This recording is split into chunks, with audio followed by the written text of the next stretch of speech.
Hello, আসসালামু আলাইকুম বন্ধুরা, সবাই কেমন আছেন? আজকে আমি আপনাদের সাথে একটা নতুন টপিক নিয়ে আলোচনা করব। অবশ্য যারা পারেন তাদের ক্ষেত্রে টপিকটা অনেক পুরনো। তো আমাদের সামনে একটা পিকচার আপনারা দেখতে পাচ্ছেন। এই পিকচারটা অনেকটা ঘোলাটে এবং অন্ধকার আকারে আছে। তো এই পিকচারটাকে আমি কিভাবে সাদা করব, অর্থাৎ এটাকে স্ক্যান কপি আকারে কিভাবে তৈরি করতে পারবো, এজন্য আমরা ফটোশপ ইউজ করব। আমরা অনেক ধরনের থার্ড পার্টি অ্যাপ ইউজ করে থাকি, কিন্তু আজকে আমি আপনাদেরকে দেখাবো কিভাবে এটা ফটোশপ ইউজ করে একেবারে প্রিমিয়াম কোয়ালিটির একটা স্ক্যান কপি আকারে বের করা যায়। তা আমি এখান থেকে বের হয়ে যাই এবং ছবিটাকে আমি ফটোশপে ওপেন করি।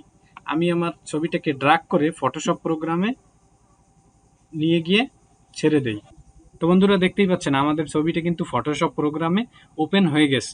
তো এখন আমাকে যেটা করতে হবে, আমি কিবোর্ড থেকে কন্ট্রোল এল প্রেস করব।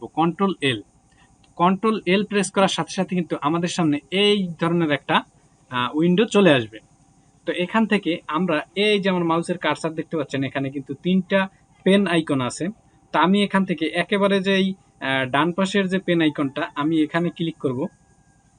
ক্লিক করার পরে এরপরে দেখবেন আমাদের পেপারের উপরে কিন্তু একটা পেন আইকন চলে আসছে। তো আমি এখানে আমার ইমেজের মাঝখানে পেন আইকনটা রাখার পরে আমি মাউসের রাইট ক্লিক করব। তা আমি ক্লিক করলাম।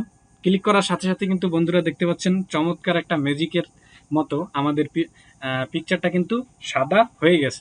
তো এখন আমাদের পিকচারের কিন্তু কর্নারের অংশতে কিছুটা ঘোলাটে আছে। তো সেক্ষেত্রে আমি এখান থেকে মাঝখানের যে পেনটা আছে, আমি মাঝখানের পেনটাকে সিলেক্ট করে নেব। সিলেক্ট করে নেওয়ার পরে এই যে কর্নারের যে ঘোলাটে অংশটা আছে, আমি এখানে গিয়ে মাউসে ক্লিক করব। তো বন্ধুরা দেখতেই পাচ্ছেন আমাদের পিকচারটা কিন্তু অনেকাংশে ফর্সা হয়ে গেছে। তা আমি এখন এখান থেকে এই যে আমাদের এখানে দেখতে পাচ্ছেন ইনপুট লেভেল, আমি এখান থেকে একটু বাড়িয়ে কমিয়ে নিলেই দেখতে পাবেন আমাদের পিকচারটা খুব সুন্দরভাবে কিন্তু সেট হয়ে গেছে। তো বন্ধুরা দেখতেই পাচ্ছেন আমাদের পিকচারটা কিন্তু সাদা হচ্ছে, আস্তে আস্তে কিন্তু অনেকটা ক্লিয়ার হয়ে গেছে। অর্থাৎ একটা স্ক্যান কপি যেভাবে তৈরি করা যায় যে কোনো থার্ড পার্টি অ্যাপস অথবা ওয়েবসাইটের মাধ্যমে, সেভাবে কিন্তু ফটোশপ ইউজ করেও কিন্তু আমরা যে কোনো ঘোলাটে পিকচার অথবা ইমেজকে পরিষ্কার করতে পারি। আমাদের যে কোনো ডকুমেন্টকে কিন্তু আমরা এভাবে পরিষ্কার করে নিতে পারি। অর্থাৎ ফটোশপটা কিন্তু আমাদের কম্পিউটারে থাকলে এইভাবে কিন্তু আমরা কাজটা করে নিতে পারি। তা আমি আরেকটু হালকা বাড়িয়ে নিচ্ছি।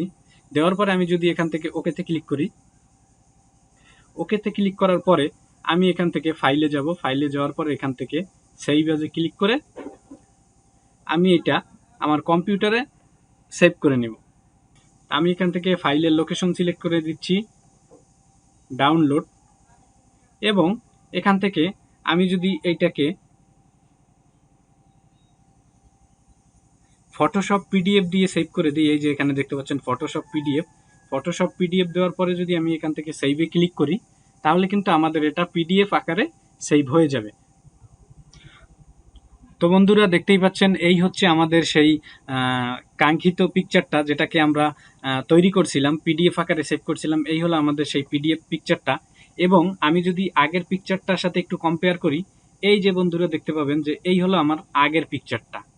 তো আপনারা আপনারা নিশ্চয়ই পার্থক্য বুঝতে পারছেন। এই হচ্ছে আমাদের পুরনো পিকচারটা, এবং তো এই যে আমাদের নতুন পিকচারটা, আমি একটু জুম করে দেখাই এখান থেকে।